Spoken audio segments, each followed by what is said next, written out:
치료를 끝내셨는데 암 수치는 많이 떨어졌다고 그래요. 그런데 이제 체력이 많이 힘드신 상황이고요. 아마 이번 주에 3차 색전수를 하신다고 그래요. 그래서 그 모든 과정 가운데 하나님 함께 하셔서 온전하게 치유받으시고 다시 사명의 자리로 돌아올 수 있도록 우리 신인한 선교사님 위해서도 함께 건강을 위해서 기도를 부탁드리겠습니다.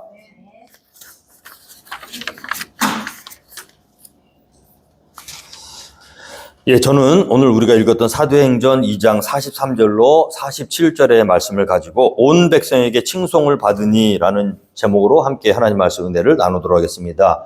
오순절날 성령이 우리 믿는 자들에게 임하시고 그리고 또 각 나라의 방언으로 서로 이야기를 할 때 그 방언이 들리는 그런 역사가 또 이런 사인으로 임하는 것을 또 우리가 확인했고요. 그 다음에 담대하게 성령을 받은 제자들이 담대하게 예수 그리스도에 대해서 선포하고 또 복음을 전했을 때 그 말씀을 들은 많은 사람들이 회개하고 침례를 받고 엄청난 그런 믿음의 자녀들이 또 탄생하는 그런 역사를 우리가 지난주까지의 말씀을 통해서 이제 살펴보았습니다. 근데 교회의 탄생이 성령의 능력으로 복음을 전한 사도들의 입술을 통해서 받은 복음을 듣고 또 그들이 변화받아서 믿는 자가 돼서 보이기 시작한 것이 교회의 탄생이라고 볼 수 있겠죠. 자, 그런데 여기서 우리가 한 가지 간과해서는 안 될 중요한 문제가 있습니다. 성령을 받아서 변화되었는데 거기까지 아주 좋은 그런 결과로 이 믿는 자들에게 열매를 맺었지만 거기에서 멈추면 안 된다는 거예요. 그래서 오늘 우리가 읽지는 않았습니다. 그러나 지난주의 말씀에 마지막 절 42절의 말씀에 성령 받은 후에 변화받은 이 교회에 모여있는 사람들이 어떻게 행동했는가 그것을 우리가 한번 살펴볼 필요가 있습니다. 42절 말씀입니다. 그들이 사도의 가르침을 받아 서로 교제하고 떡을 떼며 오로지 기도하기를 힘쓰니라. 처음으로 탄생한 1호 교회죠. 이 세상에 처음에 탄생한 이 교회의 모습이 바로 이런 모습이었다는 거예요. 성령으로 변화받고 복음을 듣고 회개하고 침례받고 믿는 자들이 된 사람들이 가장 먼저 했던 것은 뭐냐면 사도의 가르침을 받았다는 것입니다. 그래서 교회는 사도의 가르침을 받는 곳입니다. 그래서 사도의 가르침은 베드로를 비롯한 예수님의 12명의 제자들의 철학이나 그들의 사상이나 그들이 공부했던 어떤 그런 어떤 것을 전수받는 게 아니라 사실 그들이 가르친 내용은 뭐냐면 바로 우리 주님께서 그들에게 가르쳐 주신 내용인지 믿습니다. 그래서 교회는 계속 처음부터 가르침을 받는 공동체로 세워졌다는 것을 우리 잊어서는 안 됩니다. 마태복음 28장 19절에도 보면요. 너희는 가서 모든 민족을 제자로 삼아 아버지와 아들과 성령의 이름으로 침례를 베풀고 내가 너희에게 분부한 모든 것을 가르쳐 지키게 하라고 그랬잖아요. 그래서 인풋, 교회가 성령으로 변화받고 예수 그리스도를 주로 영접했지만 거기서 그냥 빈 상태로 두면 안 된다는 거예요. 빈 공백인 상태로 두지 말고 계속해서 채워나가야 되는 줄 믿습니다. 그래서 더러운 귀신 들린 사람이 주님의 은혜로 귀신이 떠나갔을 때 그 사람 몸 밖에 나와서 다른 곳으로 들어다녀 보니까 예전에 살던 곳만한 데가 없어요. 그래서 거할 곳을 찾지 못하고 다시 예전에 살던 이사 나왔던 그 집을 찾아가 보니까 어떻게 되었죠? 깨끗하게 수리되고 청소되었더라. 레노베이션 깨끗하게 인테리어가 다 싹 바뀌었어요. 그런데 중요한 건 뭐냐면 주인이 없어요. 깨끗하게 청소가 되고 들어가서 너무나 살기 좋게 꾸며놨는데 아무도 없는 상태가 되니까 야 이번에는 나 혼자 들어가면 또 쫓겨나니까 나보다 더 강력한 동무 7을 데리고 들어가야겠다. 그래서 깨끗하게 수리되고 청소된 그 쫓겨났던 그 집에 7명의 자기 친구를 데리고 들어가서 거하게 된다. 그 본문의 내용이 의미하는 건 뭐냐면 바로 우리의 영적인 상태에 대한 말씀인지 믿으시기 바랍니다. 그래서 우리 마음이 더럽고 부패하고 안 좋은 영으로 가득 차 있다가 예수 그리스도의 은혜로 깨끗하게 비움을 받고 깨끗하게 수리되고 청소가 되었는데 그 안에 예수 그리스도의 주인 되시는 예수 그리스도를 거기에 계속 모시지 않으면 어떤 일이 벌어집니까? 쫓겨났던 더러운 귀신의 영이 더 강력한 영들을 데리고 와서 주인 행세를 하게 된다는 거죠. 오늘 교회에서는요, 항상 하나님의 말씀을 배워야 될 줄로 믿습니다. 선포되어야 될 줄로 믿습니다. 비어져 있는 공간이라 성령으로 변화받았다고 끝나는 게 아니에요. 계속해서 그 영적인 상태가 공백의 그 상태로 남아있으면 안 된다는 거예요. 그래서 그 비어져 있는 우리의 마음에 계속해서 인풋, 건강한 하나님의 말씀이 들어가야지 그 말씀을 통해서 교육받고 그 말씀을 통해서 깨달음을 얻고 그 말씀대로 살아갈 수 있는 공동체. 그래서 교회에 와서 다른 건 다 잘하는데 하나님의 말씀이 약하다. 하나님의 말씀을 배우고 가르치는 그 부분을 하지 않는다 그러면 교회는 곧 힘을 잃어버리고 말이에요. 하나님의 말씀은요, 이 사도들의 가르침을 받았더니 하나님의 말씀은 사도들로부터 나온 게 아니라 이것은 예수님께서 그들에게 전해주라고 주신 말씀인 줄 믿습니다. 요한복음 16장 13절에도요. 그러나 진리의 성령이 오시면 그가 너희를 모든 진리 가운데로 인도하시리니 그가 스스로 말하지 않고 오직 들은 것을 말하며 장래 일을 너희에게 알리시리라 했어요. 성령이 임하잖아요. 그러면 은사의 어떤 표면적인 모습만 보시면 안 된다는 거예요. 성령이 임하면 우리가 방언을 할 수가 있죠. 여러 가지 가지 성령이 주시는 귀한 은사들로 우리가 여러 가지 하나님의 일을 감당할 수가 있다는 거죠. 근데 정말 중요한 건 뭐냐면 성령이 임했을 때 가장 중요한 것은 그가 우리를 모든 진리 가운데로 인도하시는 분이라는 거죠. 그래서 성령을 받기 전에는 이해가 되지 않았던 하나님의 말씀이 성령을 받은 후에는 다 들리기 시작하는 거예요. 왜 그렇습니까? 우리의 지혜, 우리의 어떤 능력으로 하나님의 말씀을 이해하는 게 아니라 성령께서 우리로 하여금 하나님의 말씀을 깨닫게 도와주시고요. 진리의 말씀으로 인도하시는 분이에요. 그래서 성령 충만한 교회는요, 은사의 강조점이 있는 게 아니라 말씀의 강조점이 있는 거예요. 말씀이 없다. 그러면 곧 그 불은 꺼지고 맙니다. 그리고 성령이 변화받아서 불이 확 살아났어요. 그리고 불쏘시개를 해서 불을 키워놨어요. 지금은 잘 타고 있어요. 근데 그것을 지속적으로 하나님의 말씀으로 땔감을 넣어주지 않으면 그 불은 곧 가서 시들어지고. 그래서 우리에게 필요한 땔감은 무엇입니까? 영적인 땔감, 하나님의 말씀이라는 거예요. 교회는 어떤 것이냐? 그 말씀을 선포하고 가르치고 깨닫게 하고 모이기만 하면 어떻게? 말씀을 묵상하셔야 돼요. 예수님이 알려주셨던 그 제자들에게 알려주셨던 그 말씀. 그 말씀이 없다면 우리에게 지금 확 살아나 겉으로는 막 부흥하는 것처럼 보이는데 곧 그 부흥은 차갑게 식어버리는 재가 되어버리고 만다. 공급원이 끊어지면 그런 모습이 보여요. 그래서 건강한 교회의 특징이 뭡니까? 말씀 충만이에요. 초대교회부터요. 사도들이 변화받고 많은 사람들이 모이기 시작하면서 그들이 했던 건 뭐냐면 사도들에게 가르침을 받았다. 그 가르침 속에 하나님의 뜻이 있는 거예요. 그 가르침을 들어야 성경 말씀을 통해서 배워야 하나님께서 우리를 향해서 어떤 생각과 마음을 가지고 계신다. 그걸 깨달을 수가 있죠. 그래서 하나님의 말씀을 잘 배우고 잘 가르치는 그 공동체가 교회가 되어야 되는데 악한 마귀는요, 이 일을 등한시하게 만든다. 그럼 어떻게 되냐?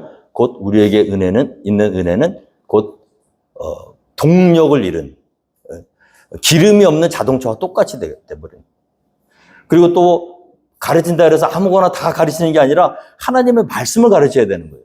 이단의 특징이 뭐냐면요, 이 하나님의 기록된 하나님의 말씀, 성경 66권, 캐논, 정경이잖아요. 이것은 창세기부터 요한계시록까지 한 말씀, 한 구절도 필요 없는 말씀이 이 안에 들어와 있는 게 없습니다. 뺄 것도 없고 더할 것도 없어요. 누구든지 빼면 하나님께 책망을 받고 더한 사람은 그만큼 죄를 더하는 것이죠. 구원을 받기에 딱 적당한 우리가 이 육신을 가지고 이 땅에 살면서 하나님의 뜻을 알 수 있는 딱 적당한 완벽한 성령의 감동하심으로 우리 가운데 주어진 기록된 하나님의 말씀이 바로 우리가 가지고 있는 성경 말씀인 줄 믿으시기 바랍니다. 그래서 성경이 기준이 돼야 되는 거예요, 교회. 간증이 기준이 되어서는 안 돼요. 성경 외적인 철학책이나 성경이 외적인 신앙서적이 기준이 되어서는 안 돼요.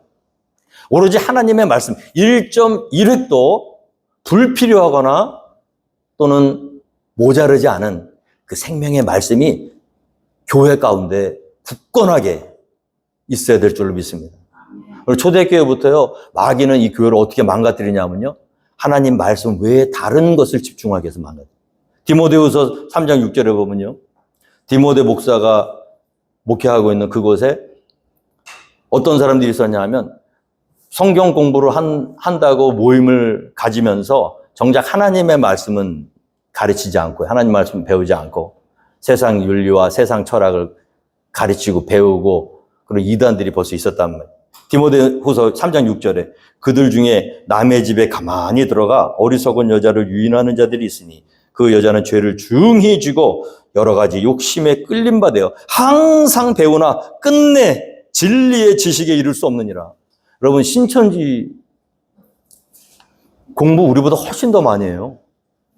신천지 교인이 되려고 그러면요, 공부 좋아하셔야 됩니다. 근데 중요한 거고 내용이 중요한 거예요. 공부를 오랫동안 많은 사람이 모여가지고 하는 게 중요한 게 아니라 잔뜩 사람들 모아놓고 항상 배우나 끝내 진리의 지식에 이르지 못하는 이만희가 예수님이다.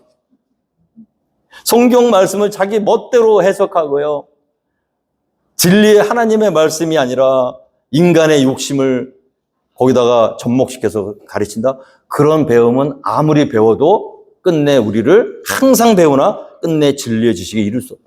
그러니까 좋은 교회, 건강한 교회의 특징이 뭐냐? 하나님의 말씀을 선포하고 가르치고 배우는 교회예요. 그래서 여러분들도 적어도 그 정도의 영적 분별력은 가지고 교회를 다니셔야 됩니다. 아, 저 사람이 지금 하나님의 말씀을 하고 있는지, 아니면 자기 욕심을 채우기 사람이 말을 하고 있는지. 여러분, 신천지 가보면 참 놀라운 게요, 거기 박사, 교수, 의사들이 그렇게 많대요. 그 사람들이 우리보다 무식하고 못 배우고 머리가 나빠서 그 말도 안 되는 진리에 목숨 걸고 거기 자기 재산 다 팔아가지고 가족관계 다 끝내면서 그 교회에 충성하거든요. 우리 인간이 그런 존재예요. 얼마나 연약한지 몰라요. 여러분, 영 분별해야 될 줄로 믿습니다. 진리의 영을 똑바로 이 시대에는 하나님의 말씀을 듣는 것인가? 하나님의 말씀을 가르치는 것인가? 이만희가 누구라고 이만희를 예수님하고 동일하게 가르치는데도 그냥 아멘 아멘하고 20만 명이 넘는데요, 그 교회 교인이. 30만 명 가까워. 그렇게 어지러운 게 지금 영적 세계예요. 좋은 교회, 바른 교회, 하나님 기뻐하시는 교회, 그것은 생명의 말씀이 선포되고요, 그 말씀 똑바로 듣고요, 목사라고 할지라도 하나님의 말씀이 아니라면 여러분들 그것을 민감하게 캐치해낼 수 있는 그런 영적 분별력을 가지고 계셔야 됩니다. 아무나 강대상에 올라가서, 오늘 보면요, 이 포스트 모더니즘 종교 다원주의 시대에 조계종 총무스님이 신학교 가서 강의를 하는 그런 시대예요. 여러분, 이 영적인 이 싸움이 얼마나 치열한지 모릅니다. 좋은 교회, 건강한 교회, 하나님이 주신 말씀을 가르치고 배우는 교회. 그 흔들리게 되면 교회 근간이 흔들리는 거예요. 그래서 말씀을 소중하게 여기시기를 주님의 이름으로 축원드립니다. 말씀 가르치는 자에게 모든 좋은 것으로 함께 하시고 그들을 위해서 기도해 주셔야 되고요. 그리고 여러분들 깨어서 남이 주는 음식만 받아 먹는 게 아니라 여러분들 스스로 하나님의 말씀을 알고자 하시고 기도하시고 간절히 그 말씀을 사모하시고 배우고 익히고 가르치며 그 교회의 가장 근본적인 모습이 돼야 되는 줄 믿습니다. 오늘 디모데후서 3장 14절에도요. 너는 배우고 확신한 일에 거하라. 너는 내가 누구에게서 배운 것을 알며 또 어려서부터 성경을 알았나니 성경은 능히 너로 하여금 그리스도 예수 안에 있는 믿음으로 말미암아 구원에 이르는 지혜가 있게 하느니라. 여러분, 성경 배우셔야 돼요. 이 성경이 구원에 이르는 진리를 우리에게 알려주는 책이지 믿습니다. 모든 성경은 하나님의 감동으로 된 것으로 교훈과 책망과 바르게 함과 의로 교육하기에 유익하니. 할렐루야. 여러분, 성경은요, 성경을 잘 공부하잖아요. 그러면요, 아파야지 정상이에요. 왜 그냥 우리는요, 자연적인 우리는 항상 삐뚤어지게 돼 있어요. 죄로 타락한 인간의 본성은 우리가 다 양 같아서 제 길로 갔거늘 가만히 두면 하나님을 찾아가는 게 아니라 우리의 욕심을 따라가고요, 이단에 빠지고요, 하나님 기뻐하시는 뜻과는 본질상 진노의 자녀의 모습으로 엉뚱한 길로 가게 되는 게 우리의 모습이라는 거예요. 그걸 바로잡아주는 게 뭐냐면 하나님의 말씀이라는 거예요. 근데 그 말씀이 교회에 없다. 그냥 자기 귀가 가려워서 자기에게 달콤한 이야기만 해주고, 그런 몸이 병 들어가는지도 모르고 단 것만 찾다가 당뇨병 걸리고 영적 당뇨병에 걸리고, 그거 다 망가져가는 거예요. 그 말세의 특징입니다. 아프셔야 돼요. 교회 와서요, 예배 드리잖아요. 예배 드리기 전과 드린 후가 달라지셔야 된다고. 말씀을 들을 때 찔리셔야 되는 거예요. 아파야 되는 거예요. 그렇지 않으면 문제가 있는 거예요. 그 교회가요. 강대상에 문제가 있는 거예요. 병들은 거예요. 성도들 다 죽이는 거예요. 여러분, 나를 달콤하게 해주고 나를 편안하게 해주는 교회를 찾지 마시고요. 1시간 와서 일주일 동안 살다가 1시간 와서 예배드리고 돌아갈 때 내 마음에 정말 회개가 일어나고 경각심이 일어나고, 하나님, 이 마지막 시대에 다시 한번 정신 차리고 또 일주일 살아가겠습니다 하고, 그런 결단과 믿음을, 도전을 줄 수 있는 강대상이 건강한 강대상이에요. 왜냐하면 하나님의 말씀은요, 교훈과 책망과 바르게 함과 의로 교육하기에 유익하다 그랬어요. 책망을 들어요. 바르게 함. 자꾸 삐뚤어져 있거든요. 일주일에 3. 이거를 매일매일 들으면 제일 좋죠. 매일매일 책망하는 말씀, 바르게 하는 말씀을 새벽마다 주의자는 나와서 하나님 말씀 선포되는 말씀을 듣고 그날 하루를 또 바르게 바로 잡고 또 자기를 돌아보고 그러면 좋겠지만, 그 현실적으로 안 된다고 한다면 일주일에 한 번이라도 와서 예배드리고 돌아갈 때는 자기 자신의 빈 곳, 망가진 곳, 부서진 것이 다 드러나고요, 하나님 말씀으로 다시 한번 자기를 바로 잡고요, 그 일을 해야 하는 것이 교회라는 것이에요. 그래서 좋은 교회가 정말 중요합니다. 말씀이 선포되는 교회, 사람들 비유를 맞추는 교회가 아니고요, 이 생명의 말씀으로 사람들 바로 잡아주는 교회. 초대교회는 그랬다는 거예요. 은혜 받았다고 끝나는 게 시작이에요. 이제 성령 받으면요 그게 계속 가나요? 아니에요. 일시적인 감정에 현혹되시면 안 됩니다. 찬양을 막 눈물 흘리고 불렀다고 그래서 우리의 영혼을 지켜주는 게 아니에요. 하나님의 말씀을 들으셔야 돼요. 그 말씀이 우리의 삶을 인도해 가시는 겁니다. 때로는 아프죠. 때로는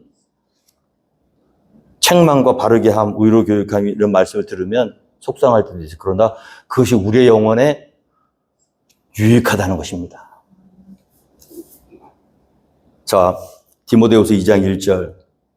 내 아들아, 그러므로 너는 그리스도 예수 안에 있는 은혜 가운데서 강하고, 또 내가 많은 증인의 앞에서 내게 들은 바를 충성된 사람들에게 부탁하라.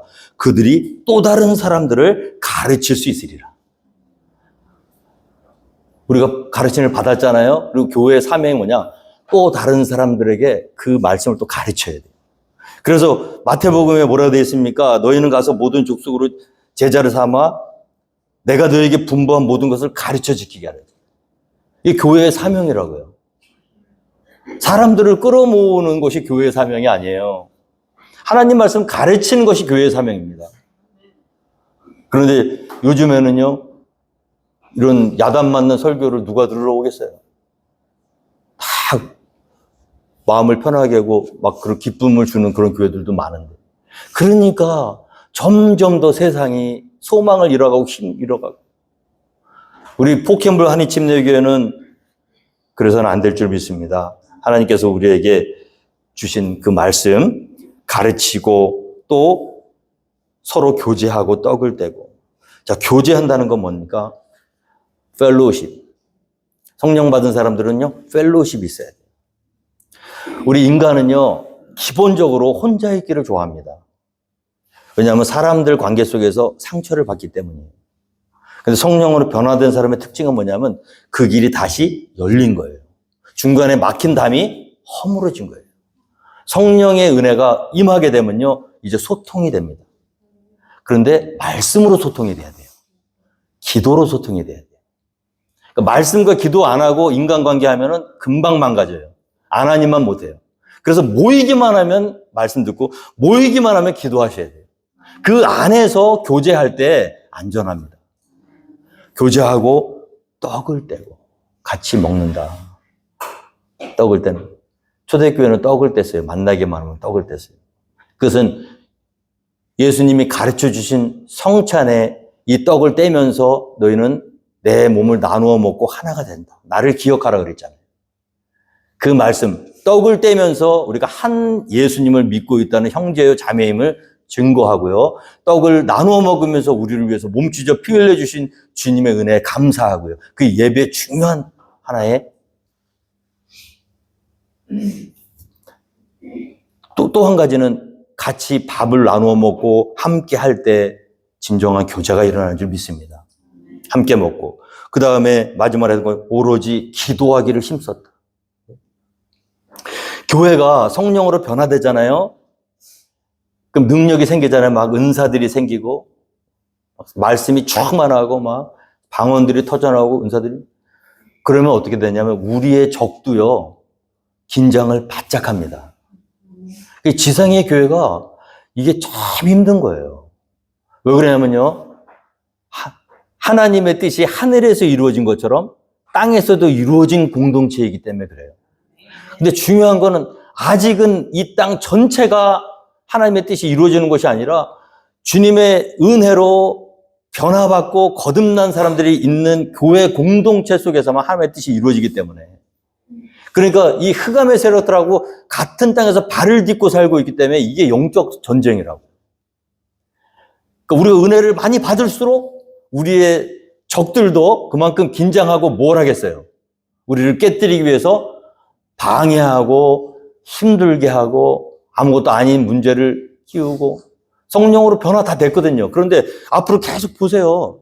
이 신약 성경의 모든 말씀들이 왜 이렇게 성령 받고 은혜 받고 오늘 우리가 쭉 읽었던 자기 것을 다 나눠주고 나눠 먹고 막 사랑을 이렇게만 하면은 신약 성경에 쓰여질 이유가 없죠.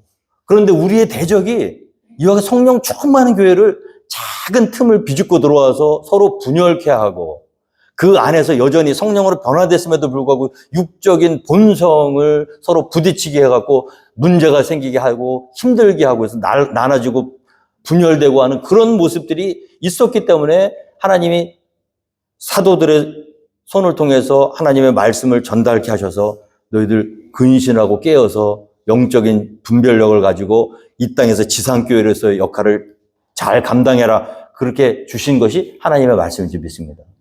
그래서 절대로 안심하시면 안 돼요. 쉬지 말고 기도하라고 그러시잖아요. 왜 그러셨을까요?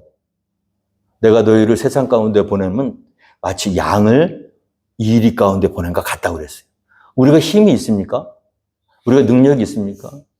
성령으로 변화받고요. 은혜 충만히 받아도요. 아무것도 아닌 일에 그냥 넘어가요, 교회가요. 오늘 번듯이 부흥하고 막 그냥 은혜로 충만해서 막 그냥 다 엄청난 성령의 역사가 일어났는데 아무것도 아닌 일에 풍비박산나벌 하루아침에 우리 지역에 있는 교회도 가장 큰 교회로서 엄청난 사람들이 모였다가 어떻게 됐습니까, 지금? 완전히 폐허가 돼버리고 거기에 있는 그 눈물에 성도님들이 한 푼 한 푼 이렇게 눈물로 헌신한 그 강대상, 그 장의자, 그 모든 시스템, 나중에 너무 속상한 게 뭐냐면 완전히 그냥 헐값에 여러분, 교회 세웠다고 안심하시면 안 돼요. 부흥했다고 안심하시면 안 돼요. 기도하셔야 됩니다. 하나님 지켜주시옵소서. 하나님 이 평화, 하나님 주신 이 능력, 하나님 도와주시옵소서. 평안의 매너줄로 성령이 하나 되게 하신 것을 힘써 지키라 그랬잖아요. 교회가 기도하지 않는다. 좋은 밥이에요. 아주 맛있는 밥입니다. 누구에게? 사탄에게. 성도가 기도하지 않는다. 모이기에 힘쓰지 않는다. 하나님 말씀, 인풋, 건강한 말씀으로 듣고요. 말씀만 들었다고 해서 다 되는 게 아니에요. 말씀은 있지만 그 말씀대로 살아갈 능력은 없다는 게 문제예요. 그러니까 어떻게 해요? 날마다 깨어서 기도해야죠. 주님, 오늘 하루도 지켜주시옵소서. 큰 일을 하든 작은 일을 하든 모이기에 힘쓰고 하나님 말씀, 건강한 말씀을 받으면 주님 이 말씀대로 살 수 있도록 하나님 우리를 함께해 주시옵소서. 하나님의 도움이 절실합니다. 도와주시옵소서. 초대교회부터 성령 받고 그냥 가만 있지 않았다고요. 성령 받은 다음에 바로 말씀 공부 시작했고요. 성경 공부 시작했고요. 그리고 모이기만 하면 어떻게 해요? 서로 교제하고 떡을 떼고 그리고 무엇보다도 오로지 기도에 힘쓰다. 오늘 우리 교회가 하루하루 살아가는데 얼마나 많은 영적 싸움이 있는지 몰라요.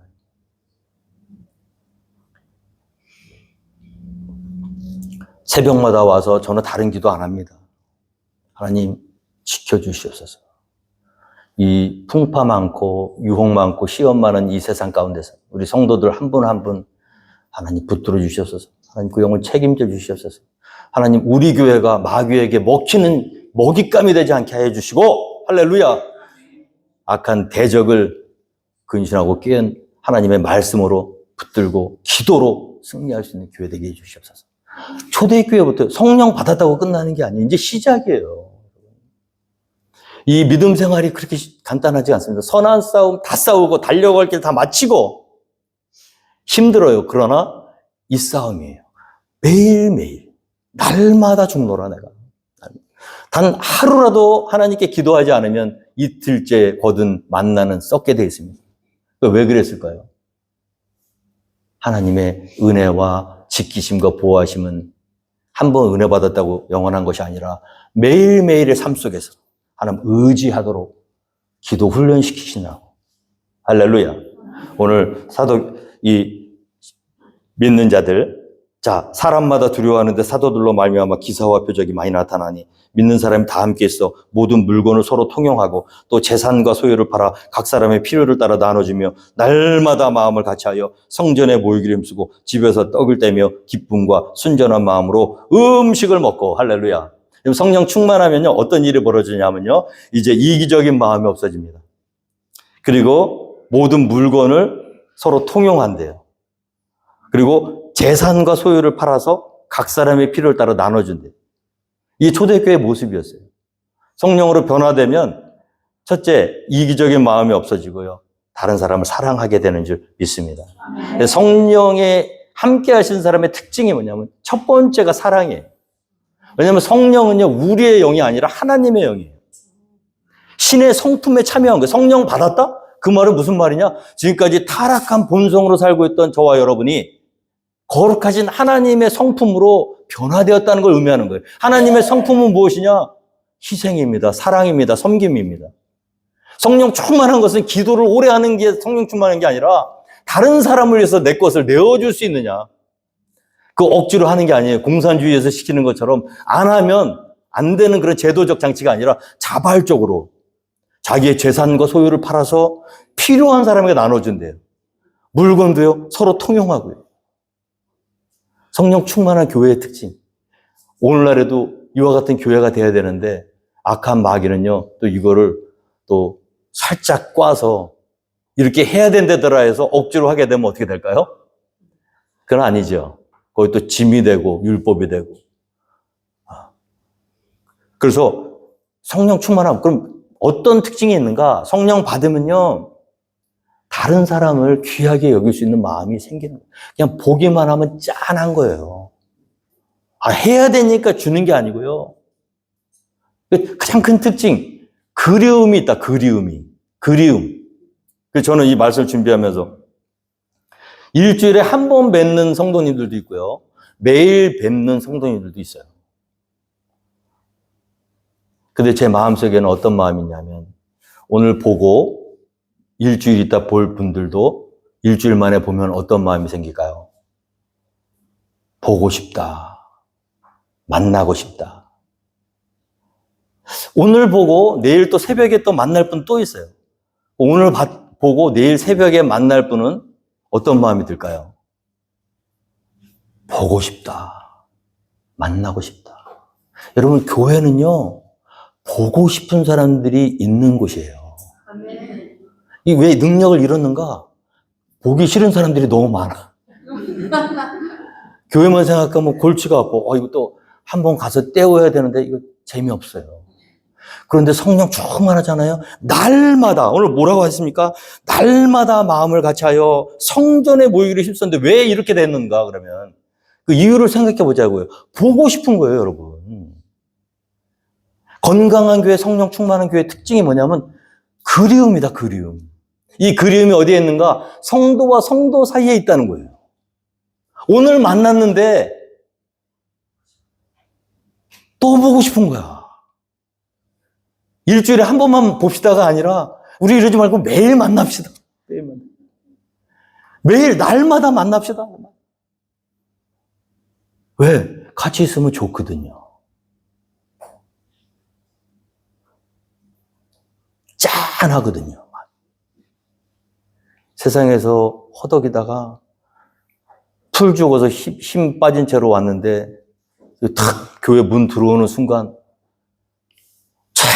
기쁨이 몰려오고요. 우리 이웃 성도님, 형제 자매를 보는 순간 모든 세상 시름이 눈 녹듯이 사라지고요. 자꾸만 같이 있고 싶고요. 함께 있고 싶고요. 같이 맛있는 거 있으면 나눠 먹고 싶고. 그게 원래 교회의 모습이었다는 거예요, 여러분. 초대교회 그랬다고요. 모여야 하기 때문에 너희들 매일 모여 이게 아니고 모이고 싶은 거예요, 너무. 이 성령 충만한 교회가 만나고 싶어. 근데 우리가 계속 신앙생활 하다 보니까 그 만남 가운데서 실패하고 서로 상처받고 주고받고 하면서 점점 위축이 된 거예요. 그래서 만나면 사고가 나. 그러니까 안 만날수록 좋은 공동체가 돼버렸어. 그래서 안 만날 수는 없고 일주일에 한 번이라도 억지로라도 와서 예배를 그래도 한 번 드리고 그 정도까지만 합시다. 우리 괜히 오버했다가 거기서 더 크게 상처받고 하니까 사람들 사이에 벽이 생기고 거리를 두고. 우리 주님이 자기 몸주제 피 흘려 중간에 막힌 담을 헐어주셨는데 우리는 신앙생활하다 다시 그 담을 쌓고 있어요. 그러니까 성령 충만한 교회로 다시 돌아가야 될 줄로 믿습니다. 그런데 그 교회는 어떤 교회냐? 서로 사랑해야 돼요. 내가 지금 신앙생활을 하는데 내 마음에 기쁨이 있는가? 눈을 감으면 보고 싶은 얼굴이 떠오르는가? 자꾸 모여서 찬양하고 기도하고 말씀드리면 내가 그리고 그 시간이 기다려지는가? 그게 너무너무 기다려져서 일주일 동안 못 기다리겠어가지고 안 되겠다. 아무리 힘들어도 내가 새벽에 나와가지고 같이 얼굴 한번 보고 하나님 말씀 듣고 기도하고 시작해야겠다. 누가 오래서 해야 되기 때문이 아니라 그런 자발적으로 너무너무 그리워서 자기들 발로 날마다 성전에 모이기를 힘썼던 교회가 초대교회였다고요. 우리도 지금 그런 교회가 돼야지 맞는 거예요, 여러분. 부흥이라는 게 다른 거 아닙니다. 교회 말고 가고 싶은 곳이 없어질 때 교회가 부흥하는 거예요. 오지 말라 해도 막 오는 거예요, 막. 왜? 거기가 뭐가 있어요? 기쁨이 있고 사랑이 있고 평화가 있고 안식이 있고. 세상은 여전히 힘들지만 내 마음을, 내 영혼에 안식을 줄 수 있는 곳은 이거밖에 없다는 것이죠. 날마다 성전에 모이기를 힘쓰고 집에서 떡을 떼며 기쁨과 순전한 마음으로 음식을 먹고. 할렐루야. 건강한 교회, 하나님 기뻐하시는 교회, 힘 빠져왔다가 여기서 힘을 얻고 돌아가는 교회가 돼야 될 줄로 믿습니다. 자, 그와 같은 교회가 되었을 때 그 결말이 무엇입니까? 하나님을 찬미하며 또 온 백성에게 칭송을 받는다. 두 가지죠. 하나님을 찬미하고. 찬미는 뭐죠? 찬양, 노래잖아요. 찬양이 중요해요. 찬양이 살아야 교회가 부흥하는 거예요. 근데 그 찬양은 어떤 찬양이냐? 여기서부터 이 속에서부터 기쁨이 막 밀려나와서 나도 모르게 콧노래 부르실 때 있죠, 여러분. 복권 맞았을 때. 좋은 일 생길 때. 나 자기도 모르고 설거지 하다가 막 콧노래로 막 그게 왜 그래요? 기뻐서 나오는 거죠. 찬양은요, 기쁨의 표현입니다. 그러니까 찬양을 한다는 건 뭐예요? 하나님 감사합니다예요. 하나님 감사합니다. 내 삶은 힘들어요. 어려워요. 그런데 세상이 줄 수 없는 기쁨이 내 안에 있어. 그러니까 매를 맞고 감옥에 갇혀서도 찬양이 나오는 거예요. 성령 충만하다. 내가 지금 성령 충만한 거 아닌가를 어떻게 보시냐면요. 이 콧노래로 하나님을 찬양하고 있느냐 없느냐를 보시면 돼요. 초대교회는요. 막 하나님을 찬미하는 소리가 끊이지를 않았어요. 교회만 오면 찬양이 일어나는 거죠. 하나님 하나님께 예배하고 하나님 감사합니다. 하나님 찬양하고 찬미하고 하나님을 향한 그 길이 열린 거예요. 근데 거기서 끝나는 게 아니야. 초대교회 특징. 하나님을 다 찬미도 했지만 또 한 가지 단서가 뭐예요? 또 온 백성에게 칭송을 받으니. 여러분 성령 충만한 사람이 되잖아요. 하나님의 사람이 되잖아요. 그러면요. 다른 사람들에게 칭찬을 받을 수밖에 없습니다. 왜냐하면 이게 우리 성품으로 사는 게 아니라 신의 성품에 참여한 자들이기 때문에. 예수님 싫어하시는 사람 보셨어요? 교회 안 다니는 사람도요, 예수님 싫어하는 사람 한 명도 없어요. 남을 죽이고 도둑질하는 사람도요, 예수님 얘기만 하면요, 예수님은 다 좋아해요. 근데 왜 교회는 싫어할까요? 예수님은 좋은데 예수 믿는 사람들은 싫대. 뭐 잘못된 거예요.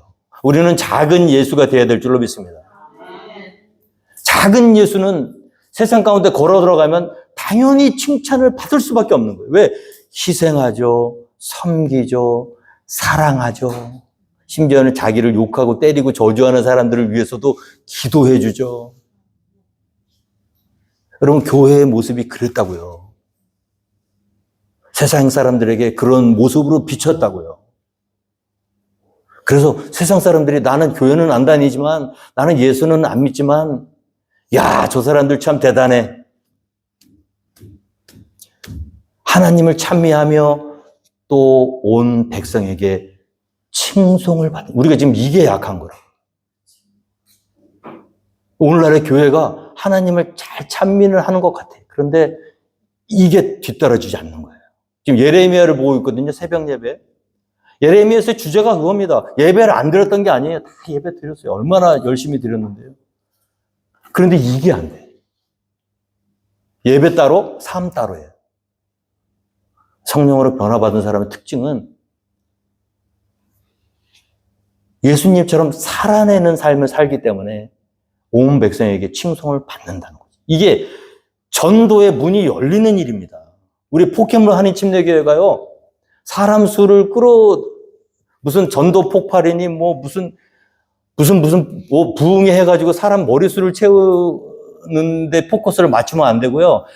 각 사람의 변화된 삶이 내 주변에 있는 사람들을 감동시켜서 그들이 우리의 삶을 보고 하나님께 영광을 올리도록 한 사람 한 사람 그런 삶을 살아낼 때 주께서 구원받은 사람들을 날마다 더하게 하시니라는 연결이 됩니다.